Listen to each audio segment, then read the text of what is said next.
Here's A's for Apricot, chapter 25, entitled Rain. That's it, said Alf. We're out of here, he demanded, and he rushed away without a goodbye, and Apricot bobbed along in the bag, feeling a little disappointed, but happy. Alf is a bad man, Apricot thought, but he took some comfort knowing that the giraffe had eaten his crusty hat to the enjoyment of everyone. Alf's mood darkened with the clouds, and it wasn't long before the heavy rain began to fall. Apricot was glad to be inside the bag, and he nestled down as the rain battered down onto them. It was like a monsoon. Bloody hell, said Alf. He was losing his short temper again.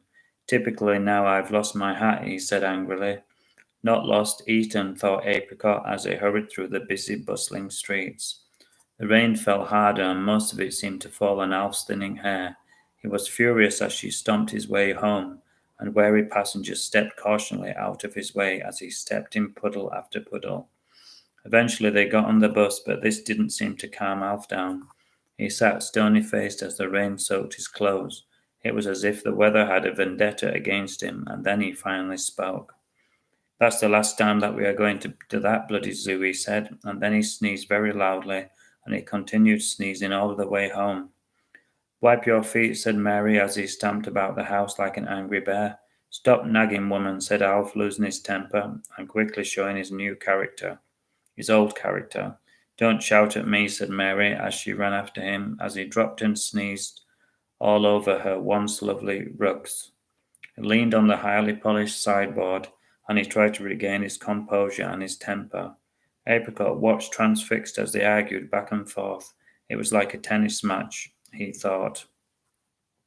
And then Apricot watched worriedly as the expensive blue vase wobbled from side to side, as if it was on an ice rink. Then Alf slammed his fat fist onto the wardrobe, and the vase toppled over. It rolled slowly like a bowling ball, and then it fell and shattered into tiny pieces on the floor. No, cried Mary. Alf looked shocked, but there was no way he was going to apologize. He never did.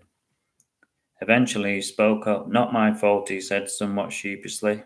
Out, cried Mary. Apricot ducked down into his bag. It was too painful to watch. Alf marched out, and he picked up his belongings, and he slammed the front door, making all of the pictures shake on the walls. They could hear him sneezing all the way down the street. I need a cuppa, said Mary eventually. Eventually she calmed down, and so did Apricot. It was like a big storm had passed from their lives. It's just you and me now, she said, and Apricot was pleased.